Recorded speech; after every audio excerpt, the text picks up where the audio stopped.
Hi everyone, thank you so much for being here. Before we begin, please make sure that you follow my alternative media channels. You are going to want to find them linked in the description below. You will see exclusive content that you won't see on YouTube, and I certainly hope to see you there, and I appreciate you supporting my work. So the Fed's worst nightmare has officially begun. After a promising jobs report that was released by the Department of Labor Statistics just this past week, this week's expectations with regards to the core CPI reading and unemployment data were rather mixed. Are we going to see equally promising reporting ahead of the November elections? Well, after the data was released this morning, the only question that I personally have is, how steep will those September downward jobs data revisions be? What are we going to see? How bad is it going to be? For the 12 months ended March 2024, jobs were revised down by an unprecedented 818,000. So are we going to see a similar move at the end of this year? That is the only question I have now. We will first focus on inflation numbers, and then we will move on to the latest unemployment claims.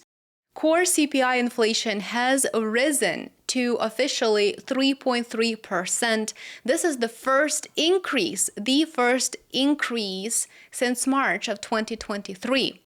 The 12-month core CPI inflation rate increased to 3.3% above the forecasted increase of 3.2%.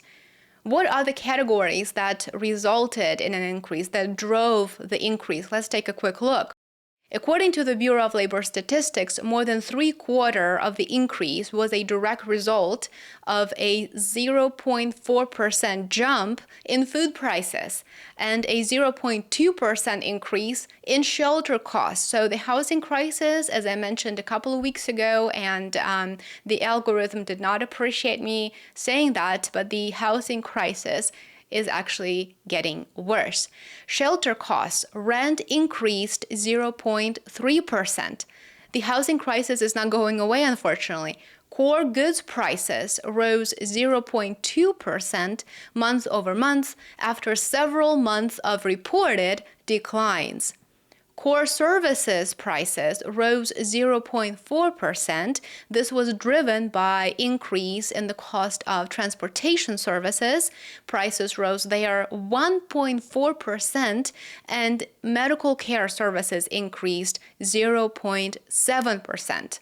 In healthcare services, physician services prices rose 0.9%, which is the largest increase since February of 2021, while hospital prices rose 0.3%. Airfares rose 3.2%. Used vehicle costs rose 0.3%, and new cars increased in price 0.2%. Even apparel prices surged, shocking 1.1% increase in that category. I suppose one of the questions would be, are we going to see a mild recession with low inflation, or is the latest CPI reading a sign that we're just about to step into a recession with rising inflation? That would be the worst case scenario, as you know. With household debt now being at an all-time high, rising prices across a variety of food categories, as well as rising shelter costs, are incredibly bad news for those who don't have their savings or maybe additional income to fall back on. This will without a doubt put so much more stress on United States consumers during the time when we send billions overseas, and our government spending is absolutely out of control.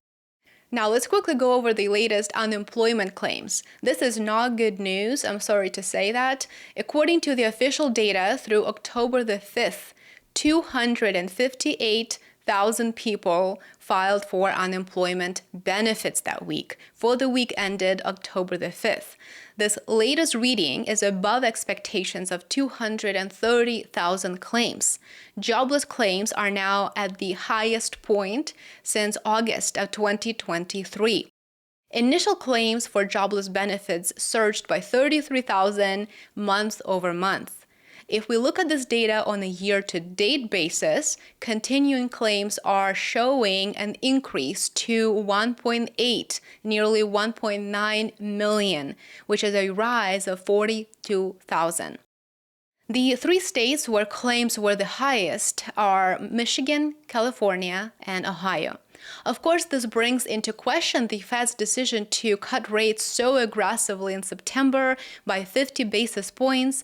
One could argue that it would have made much more sense to at least wait for the September numbers to be released to make that decision. You might recall that Fed Chair Jerome Powell even said during his press conference in September, he said the labor market was tight, but he wasn't very concerned. He said there were no major concerns. And of course, he probably does have concerns now that when he sees these numbers that I just shared with you. Powell also said, quote, the economy was at maximum employment. We know that it is not exactly the case, and it hasn't been the case. Following the release of the CPI data and unemployment claims, there is now an 88% chance of a quarter-point cut on November the 7th. Therefore, what we've got here are signs of 1, rising inflation, of course, and 2, rising unemployment. This is extremely bad news. One could argue that there are trends towards stagflation. That is a very scary word, but this is what it might indicate. And remember that it does take a while for any Fed's action to actually trickle through the economy. So the true impact of any rate cuts will be seen months from now. We're not going to see it overnight.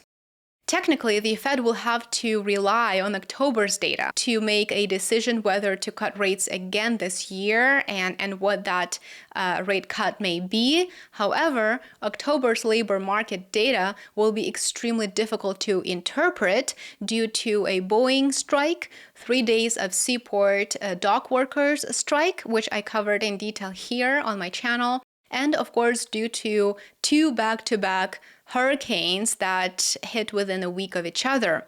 What's next? Well, if the September jobs report is revised downward, and there is a very high probability that it will, just like any prior month, if it is revised down, it will show just how challenging any recovery may be. We've got 2 significant red flags at this point in time. We have persistent inflationary pressure, and of course, we have a weakening labor market, as I just showed you. Very, very concerning. I think it might be even fair to say that Powell at this point in time may stop talking about a possibility of soft landing after all these numbers are released, just because it would be quite silly to continue pushing that narrative while all signs point to quite significant deterioration in the economy.